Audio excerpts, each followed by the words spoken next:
There is an opinion that the paintwork of the SsangYong Actyon is thin and the body iron in the places of chips rots to holes. However, real operating experience suggests otherwise.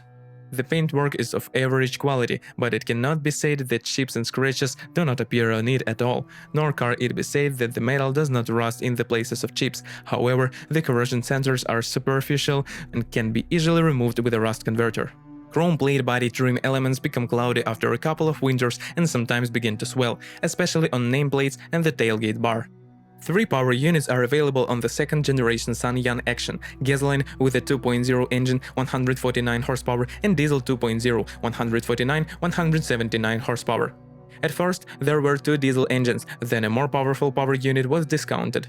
But as operating experience showed, the 179 horsepower engine was the most successful, since 149 horsepower not enough for this car. Cars with gasoline engines in the secondary market are much smaller than diesel ones.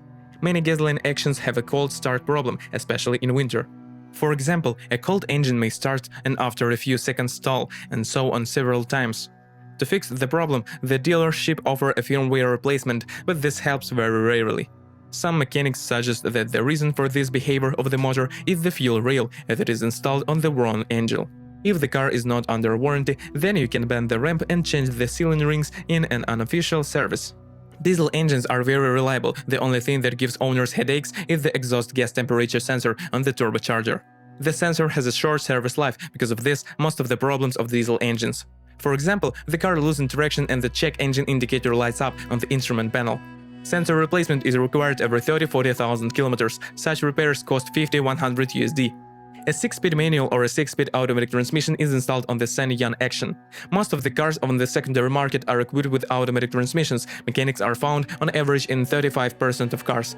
As the operating experience showed, both transmissions are very reliable, but some operational shortcomings were still identified in them. On machines with a manual transmission, sometimes when you turn on the first and second gears, you can hear an extraneous knock or crunch. To fix the problem, you need to adjust the shift lever rods. In the operation of the automatic transmission, which is paired with the diesel engines, there are jerks when switching from first to second, as well as from second to third gear, as well as jerks after a stop. Flashing the control unit does not always help fix the problem. Also, in this transmission, there are not rare cases of underfilling of oil from 0.5 liters to 1.5 liters. The reliability of the all-wheel drive does not cause any complaints, but there are complaints about its performance. Many owners know the untimely connection of the all-wheel drive. The quality of the finishing materials and the assembly of the SsangYong Actyon interior are not of the best quality. As a result, extraneous squeaks begin to bother even on almost new car.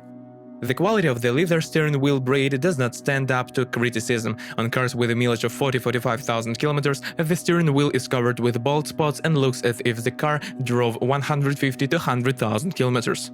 Quite common cases of failure of cruise control, ESP sensor, rear power windows. The SsangYong Actyon suspension has a simple design: McPherson strut in front, multi-link in the back. The second generation Actyon is one of those cars in which the suspension starts to sound quite quickly, that is, after 20–30,000 kilometers. Many experienced owners solve this problem by pulling all suspension connections. If we talk about reliability, then most often you will have to change the answers of the CV joint. Fortunately, its cost is not high, $15–20. Also, wheel bearings fail quite quickly. They last for 30–40,000 kilometers. Rear stabilizer mounting brackets 40–50,000 kilometers. The stabilizers rust can withstand no more than 50,000 kilometers. They asked for 25 CU for the original strut. The rest of the suspension elements live 100,000 kilometers or more. If, when the steering wheel is rotated from the extreme position to the opposite, clicks or a crunch are heard, it is necessary to replace the lower part of the steering shaft assembly with the EUR. About $1,000 will have to be paid for the replacement.